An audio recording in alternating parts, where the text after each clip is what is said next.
세상의 빛이신 예수 그리스도라는 제목으로 말씀의 은혜를 나누겠습니다. 예수님은 세상을 비추는 빛으로 우리 가운데 오셨습니다. 그리고 그것을 증거하기 위하여 여기 나오는 대로 보지 못하는 맹인에게 빛을 주셨습니다. 주님은 이 시간도 우리 가운데 빛으로 와 계십니다. 빛이 필요한 부분이 무엇입니까? 주님은 그것을 빛으로 채워 주십니다. 오늘은 주님이 어떤 빛이신지에 대해서 세 가지를 같이 살펴보므로 하나님의 은혜를 나누겠습니다. 첫 번째, 예수님은 진리의 빛이십니다. 한번 따라해 주시기 바랍니다. 예수님은 진리의 빛이다.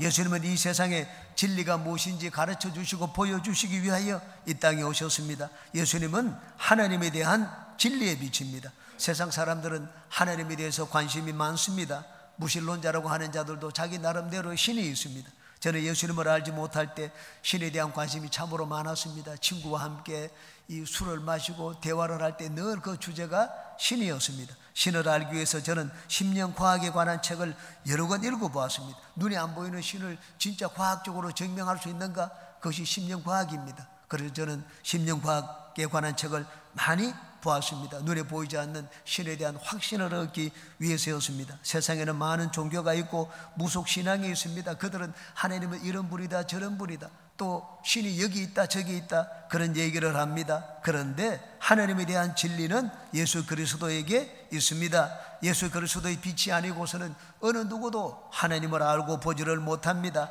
우리가 눈이 있으면 본다고 말을 하는데, 이성이 있으면 깨닫는다고 말하는데, 예수 그리스도의 빛이 없으면 우리는 까막눈에 불과합니다. 불교는 해탈하면 부처 곧 신이 된다고 하는데, 인간이 신이 되는 길은 예수 그리스도입니다. 이슬람은 알라를 신으로 섬기고 유대교는 야훼를 신으로 섬깁니다. 그러나 예수 그리스도를 통하지 않고 하나님께로 가겠다고 하는 자들은 모두가 다 도적이고 강도고 사기꾼입니다. 예수님은 하나님 품속에 계시다가 우리에게 하나님을 보이시기 위하여 이 땅에 빛으로 오셨습니다. 그러므로 하나님을 올바로 알기 원하는 분들은 예수 그리스도께로 가까이 가시고 예수 그리스도를 사랑하고 주님을 여러분의 주인으로 모시기 바랍니다. 또한 두 번째, 예수님은 구원의 진리입니다. 구원을 얻는 길이 어디에 있습니까? 예수 그리스도가 곧 구원의 길입니다. 다른 곳에서 구원의 진리를, 구원의 길을 찾겠다고 하는 자들은 헛된 수고를 하는 것입니다. 서울의 동부 이천동에 가면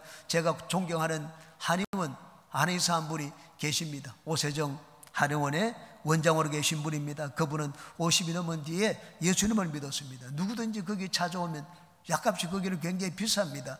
1시간 동안 예수 그리스도를 전합니다. 그러고 난 다음에 약을 지어줍니다. 제가 갔더니만 저도 저희 아내와 함께 약을 지으러 갔습니다. 배가 너무 나와가지고 갔더니만 1시간 동안 예수님에 대한 이야기를 저한테 했습니다. 제가 목사라는 것을 압니다. 그런데도 저한테 1시간 동안 복음을 전하는 것을 봤습니다. 그때들은 이야기입니다. 한 번은 스님이 찾아와서 이분에게 약을 지으러 왔습니다. 그 원장이 그분과 이런 대화를 했습니다. 스님, 돌을 닦는데 얼마나 수련하셨습니까? 30년 동안 수련하고 있는 중입니다. 그래서 돌을 발견했습니까? 아직도 깨닫지를 못했습니다. 제가 그 길을 가르쳐 드릴까요? 이 스님은 한의원이 그런 얘기를 하니까는 한편으로는 기쁘기도 하고 한편으로는 놀라운 표정을 지었습니다. 그래서 귀를 기울였습니다. 그러자 이분이 그 스님에게 말을 했습니다. 예수님을 믿으십시오. 예수님이 길입니다. 길은 결코 먼 곳에 있지 않습니다. 하나님께로 가는 길이 예수님이고 구원을 얻는 길이 예수님입니다. 예수님을 믿으십시오. 그렇게 복음을 전했다는 이야기를 들었습니다. 세상 많은 구도자들이 구원의 길을 찾고 있습니다. 그들을 유혹하기 위하여 거짓 선지자들이 여기 길이 있다 저기 길이 있다 그렇게 얘기를 합니다. 그런데 구원의 길은 너무나 분명합니다. 예수 그리스도가 구원의 길입니다. 예수님은 우리를 구원하기 위하여 당신의 생명을 내놓았습니다. 우리가 죄 있는 죄인이 하나님 앞에 설 수가 있습니까? 죄 있는 영혼은 반드시 죄에 대한 심판을 받아야 됩니다. 자기 죄의 문제를 해결해야지 하나님 앞에 설 수가 있습니다. 하나님 앞에 서기 위해서는 누구든지 죄의 문제를 해결해야 합니다. 그런데 죄 지은 영혼은 죽을 것이라고 했습니다. 육체의 생명은 이 피에 있기 때문에 피를 흘리지 않으면 하나님 앞에 서지를 못합니다. 예수님은 우리 모든 사람의 죄를 한 몸에 다 걸머지셨습니다. 그리고 우리를 대신하여 죄의 값을 치렀습니다. 하나님 앞에 무서운 심판을 받았습니다. 그러므로 이제 누구든지 예수 그리스도 안에 있는 자는 죄의 문제를 해결한 자입니다. 예수 그리스도 안에서 우리는 죄의 빚을 다 청산한 자가 되었습니다. 그러므로 예수 그리스도 안에 있는 자들은 이제는 누구든지 하나님 앞에 의롭게 설 수가 있습니다. 예수님은 구원이 무엇이며 구원을 하나님 앞에 설 수 있는 길이 무엇인지 우리에게 가르쳐 주셨습니다. 그리고 그 삶으로 그것을 우리에게 보여주셨습니다. 세 번째, 예수님은 하늘나라를 보여주시는 진리의 빛입니다.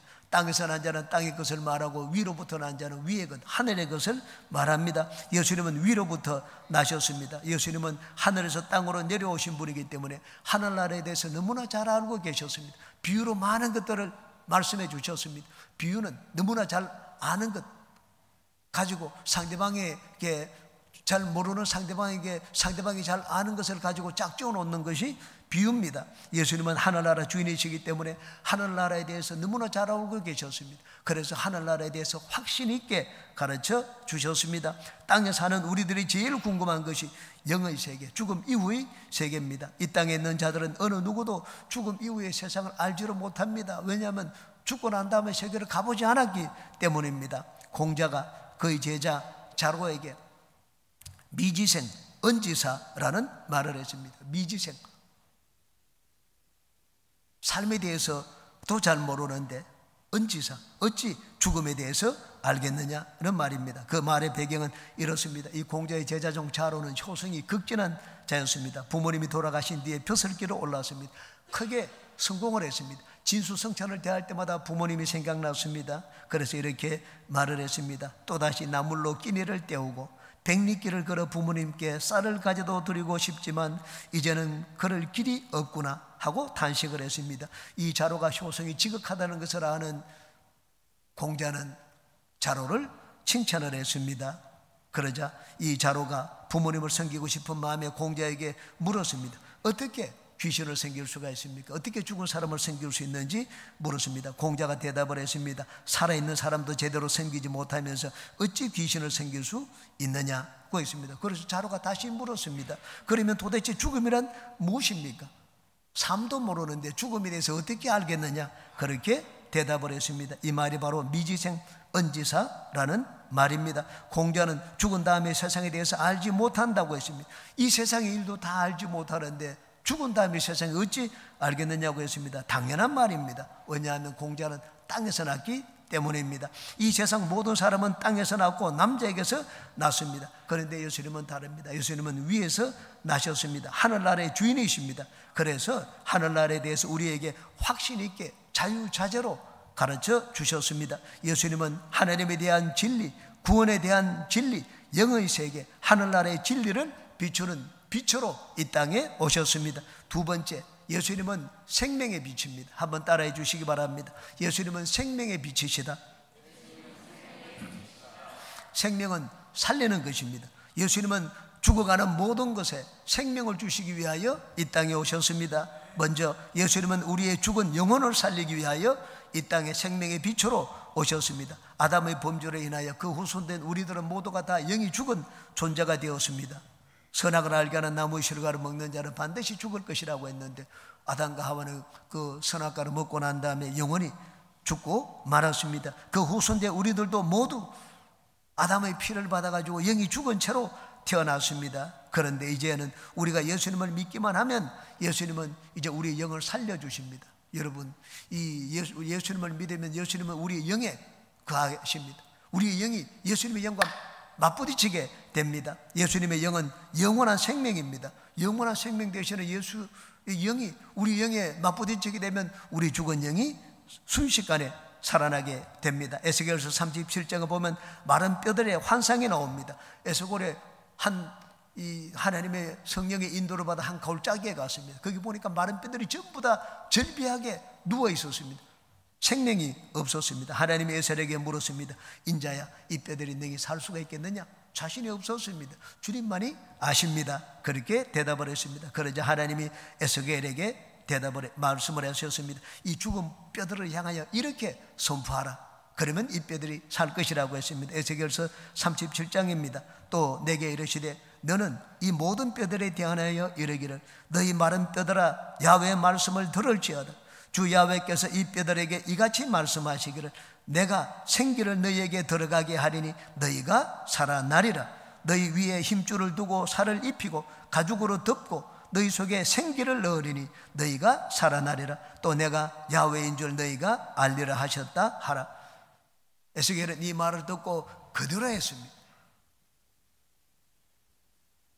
뼈들에 대해서 선포를 했더니만은 막 죽은 뼈들이 서로가 일어나서 서로가 들어맞아 뼈들이 연결되고 뼈에 힘줄이 생기고 가죽이 덮이는 것을 봤습니다. 그 다음 생기를 향하여 이 뼈들에 들어가라고 하니까 생기가 들어가서 뼈들이 살아서 움직이는 것을 봤습니다. 우리 영혼이 그와 같습니다. 영원한 생명 되시는 예수님의 우리 영에 거하시니 우리 영과 죽은 영이 예수님의 영과 접촉을 하여 순식간에 우리 영혼은 살게 되었습니다. 그래서 이제는 우리가 하나님을 알고 섬기며 영적인 세계의 일들을 가보지 않은 천국과 지옥에서도 알고 믿고 깨닫게 되는 것입니다. 두 번째 또한 예수님은 우리의 병든 육체를 살리는 생명의 빛입니다. 여기 나오는 맹인이 눈을 뜬 것처럼 예수님의 생명이 우리의 병든 육체 가운데 임하면 죽었던 세포, 병든 세포가 살아나게 됩니다. 제 기능을 제대로 하지 못하던 기관들이 살아납니다. 하나님의 생명은 모든 죽어가는 것들을 살립니다. 여러분 오래되었지만은 해리슨 포드와 송 코너리가 주연으로 나왔던 인디아나 존스라는 영화가 있습니다. 3편 시리즈로 나왔습니다. 그 세 번째 시리즈가 마지막 성전, 그 성배를 찾아서라는 영화입니다. 그 줄거리는 예수님이 서시던 잔, 이 성배를 찾아가지고 뭐 여행을 하는 내용입니다. 마지막에 이제 성배를 찾는 입구까지 왔습니다. 그런데 그 앞에 들어가는데 너무나 두렵기 때문에 이 해리슨 포드가 들어가려고 하지 않았습니다. 그러자 뒤에 있던 독일군들이 이 해리슨 포드의 아버지 숀 코너리 배를 총으로 쏘았습니다. 그 자리에서 총을 맞아가지고 아버지가 쓰러졌습니다. 목숨이 붙어있는 시간은 10분입니다. 해리슨 포드에게 얘기를 했습니다. 네가 들어가서 성배를 찾아가지고 와라. 그 성배에 물을 떠가지고 마시면 그 영생수이기 때문에 어떤 병이 있어도 살고 죽어가는 자도 살릴 수가 있습니다. 탁 아버지가 그런 상황에 놓여 있으니까 해리슨 포드는 두렵지 않게 살리기 위해서 성배를 찾기 위해서 이제 들어갑니다. 3가지 관문을 통과해야 됩니다. 그 죽을 뻔한 위기를 겪으면서 이 3가지 관문을 해리슨 포드가 통과를 했습니다. 나중에는 그 수많은 잔 가운데서 예수님의 잔을 찾아가지고 물을 떠가지고 옵니다.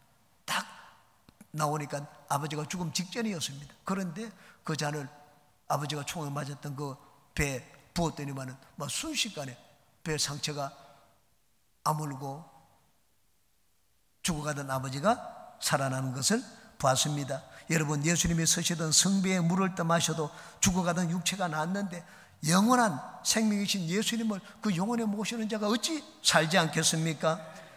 병든 육체, 죽어가는 육체가 살아납니다. 왜냐하면 예수님은 영원한 생명이요 부활하시기 때문입니다. 죽은 나사로를 살릴 때 예수님이 하신 말씀을 들어보시기 바랍니다. 요한복음 11장입니다. 예수께서 이르시되 나는 부활이요 생명이니 나를 믿는 자는 죽어도 살겠고 살아서 나를 믿는 자는 영원히 죽지 아니하리니 이것을 네가 믿느냐? 그렇게 말씀을 했습니다. 영원한 생명 되시는 예수님이 여러분 안에 계신 것을 믿으시면 아멘 하시기 바랍니다. 주님의 생명이 많은 곳마다 병든 육체가 살아나고 죽은 기관들이 살아나기를 주님의 이름으로 축원합니다. 세 번째, 예수님은 우리의 죽은 환경을 살리는 생명의 빛입니다. 예수님은 절망 가운데 있는 자들에게 생명과 소망의 빛으로 오셨습니다. 마태복음 4장입니다. 흑암에 앉은 백성이 큰 빛을 보았고 사망의 땅과 그늘에 앉은 자들에게 빛이 비치었도다 하였느니라. 이 흑암에 앉은 자들은 이방인들입니다. 이방인들은 소망이 없었습니다. 죽은 자들이었습니다. 그리고 하나님의 백성들 가운데도 가난한 자들이었습니다. 천대받는 자들이었습니다. 그런데 예수님이 그런 자들 가운데 소망의 빛으로 오셨다고 말씀을 했습니다. 그러므로 마음이 낙담한 자들은 예수님을 붙드시기 바랍니다. 예수님을 여러분 마음에 여러분 삶의 중심에 모셔드리시기 바랍니다. 그러면 낙담한 자들은 소망을 얻고 절망 가운데 있는 자들의 힘과 용기를 얻게 됩니다. 여러분 우리 인간을 죽이는 것은 절망입니다. 그러므로 기렇게 고로는 말하기를 죽음에 이르게 하는 병은 절망이라고 했습니다. 영원한 생명이신 주님은 절망 가운데 있는 우리에게 천국의 소망과 이 세상을 걸어가는 힘과 용기를 주시기 위하여 생명의 빛으로 우리 가운데 오셨습니다. 그러므로 나는 이제 죽었다, 망했다 이렇게 생각하는 분들은 생명인 빛 대신 예수님을 그 절망경 상고인데 모셔드리시기 바랍니다. 생명은 다른 것이 아닙니다. 생명은 살리는 것입니다. 예수님의 생명이 임하면 죽었던 모든 것이 살아납니다. 죽은 영혼이 살아나고 병든 육체가 살아나고 죽은 환경이 살아나고 절망하던 자가 소망을 갖게 됩니다. 모든 것을 살리는 예수님의 생명의 빛이 어둠에 있는 여러분들의 모든 것을 살리시기를 주님의 이름으로 축원합니다. 세 번째, 내가 예수님의 빛 가운데 살기 위해서는 그럼 어떻게 해야 되겠습니까? 세 가지를 말씀드리겠습니다. 첫 번째, 예수님의 말씀에 순종해야 됩니다. 한번 따라 하시기 바랍니다. 예수님 말씀에 순종하자. 날 때부터 맹인되었던 자가 눈을 뜨게 된 것은 예수님이 시키시는 대로 했기 때문입니다. 사람들이 눈을 뜨게 된 이 맹인을 붙잡고 물었습니다. 네가 어떻게 눈을 뜨게 되었느냐? 맹인이 그들에게 대답을 했습니다. 11절에 대답하되 예수라 하는 그 사람이 진액을 이겨 내 눈에 바르고 나더러 실로암에 가서 씻으라 하기에 가서 씻었더니 보게 되었노라. 예수님이 하라는 대로 한 것밖에 자기는 한 것이 없다고 했습니다. 우리가 예수님의 진리의 빛, 생명의 빛 가운데서 살기 위해서는 예수님의 말씀에 전적인 믿음으로 순종해야 합니다. 하나님은 우리를 위해서 모든 것을 다 예비해 놓았습니다. 우리 인생에 필요한 것이 예수님 안에 다 있습니다. 그것을 누리기 위해서 어떻게 해야 됩니까? 말씀에 순종해야 됩니다. 신명기 8장입니다. 내 하나님 야훼께서 이 40년 동안에 내게 광야길을 걷게 하신 것을 기억하라. 이는 너를 낮추시며 너를 시험하사 내 마음이 어떠한지 그 명령을 지키는지 지키지 않는지 알려 하심이라. 너를 낮추시며 너를 줄이게 하시며 또 너도 알지 못하며 네 조상들도 알지 못하던 만나를 네게 먹이신 것은 사람이 떡으로만 사는 것이 아니요 야훼 입에서 나오는 모든 말씀으로 사는 줄을 너에게 알게 하려 하심이니라. 그렇게 말씀을 하고 있습니다. 존경받는 한 랍비가 있었습니다. 늘 올바른 선택을 하고 그 마음이 평안했습니다. 제자들이 물었습니다. 선생님은 어떻게 늘 흔들림 없이 그런 평안한 마음을 가지고 그렇게 바른 선택을 하실 수가 있습니까? 그 비결이 무엇입니까? 선생님은 사탄의 유혹도 받지 않고 사탄의 시험도 들지 않습니까? 그렇게 물었습니다. 그러자 이 랍비는 빙결에 웃으면서 제자들에게 이렇게 대답을 했습니다. 어떻게 내게 그런 유혹이 없겠느냐? 나는 사단이 유혹할 때 이렇게 말한다네. 나는 지금 말씀에 순종하느라 너에게 신경 쓸 겨를이 없다. 말씀에 순종하느라 사탄과 대화하거나 사탄과 얘기를 나눌 그런 겨를이 없다고 했습니다. 하나님이 여러분에게 말씀하실 때 여러분은 모든 것을 내려놓고 그 말씀에 순종하시기를 주의 이름으로 축원합니다. 두 번째, 성령 하나님의 인도를 받아야 합니다. 따라하시기 바랍니다. 성령 하나님의 인도를 받자. 이 맹인에게 예수님의 말씀에 순종하는 마음을 주시고 실로암 못에 가서 그 눈을 씻도록 끝까지 순종하게 만드신 분은 성령 하나님입니다. 너무나 어처구니 없는 일같이 들립니다. 그러나 성령께서 우리 마음을 붙드시면 우리는 그런 일들을 하게 됩니다. 여러분, 성령으로 하지 않고는 예수님을 주시라 할 수가 없다고 했습니다. 세상 사람에게 십자가 달린 그분이 나를 구원하신 주님이시다. 어떤 죄를 지었을지라도 용서를 받는다. 믿으라고 해보십시오. 세상 사람이 믿을 수가 있습니까? 아무도 안 믿습니다. 그러나 성령님이 그 마음을 주장하면 어린아이처럼 순종하여 예수님 앞에 믿음을 고백합니다. 내 의지로 하나님의 말씀을 지키려고 해도 지키지 못하고 실패하는 경우도 많습니다. 바울 사도는 이것을 처절하게 경험을 했습니다. 마음으로는 하나님의 법을 절거하여 지키려고 했지만 육신이 한 다른 법이 있기 때문에 자기를 이 사망의 이 법으로 끌고 가는 것을 본다고 했습니다. 그래서 장탄식을 했습니다. 오호라, 나는 공고한 사람이구나. 누가 나를 이 사망의 몸에서 건져주겠느냐. 절망적으로 외쳤습니다. 그러다가 예수 그리스도 안에 생명의 성령의 법이 있다는 것을 깨달았습니다. 그리고 그때부터 전적으로 성령을 의지하며 살았습니다. 그랬더니 육신이 연약하여 하지 못했던 그것을 성령께서 할 수 있도록 만들어 주셨습니다. 그러므로 우리가 예수님 말씀에 믿음으로 순종하며 살기 위해서는 성령 하나님을 의지해야 됩니다. 성령님은 내 육신을 연약하지 못하는 그것을 이루기 위하여 내 가운데 와 계신 분입니다. 성령님은 내가 하나님 말씀에 순종하여 사는 것을 돕기 위하여 내 안에 와 계십니다. 로마서 8장입니다. 이와 같이 성령도 우리의 연약함을 도우나니 우리는 마땅히 기도할 바를 알지 못하나 오직 성령이 말할 수 없는 탄식으로 우리를 위하여 친히 간구하시느니라. 마음을 살피시는 이가 성령의 생각을 아시나니 이는 성령이 하나님의 뜻대로 성도를 위하여 간구하심이니라. 우리가 알거니와 하나님을 사랑하는 자 곧 그의 뜻대로 부르심을 입은 자들에게는 모든 것이 합력하여 선을 이루느니라. 성령 하나님이 나를 위하여 탄식하며 기도하니 나는 지금 어려운 가운데 있고 고난 가운데 있을지라도 이 모든 것들을 합력하여 선을 이루어 주시는 분이라고 말씀을 했습니다. 그러므로 여러분은 더욱더 성령 위하여 기도하고 성령님의 손을 잡고 사는 인생들이 되시기를 주의 이름으로 축원합니다. 마지막 세 번째입니다. 하나님의 영광을 위하여 살아야 합니다. 한번 따라 하시기 바랍니다. 하나님의 영광을 위하여 살자. 이 맹인이 눈을 뜨게 된 것은 하나님의 영광을 위해서였습니다. 이 맹인이 맹인된 것이 누구 때문입니까? 사람들이 물었습니다. 자기 죄 때문입니까? 부모의 죄 때문입니까? 그들에게 예수님은 이렇게 대답을 하셨습니다. 3절입니다. 예수께서 대답하시되 이 사람이나 그 부모의 죄로 인한 것이 아니라 그에게서 하나님이 하시는 일을 나타내고자 하심이라.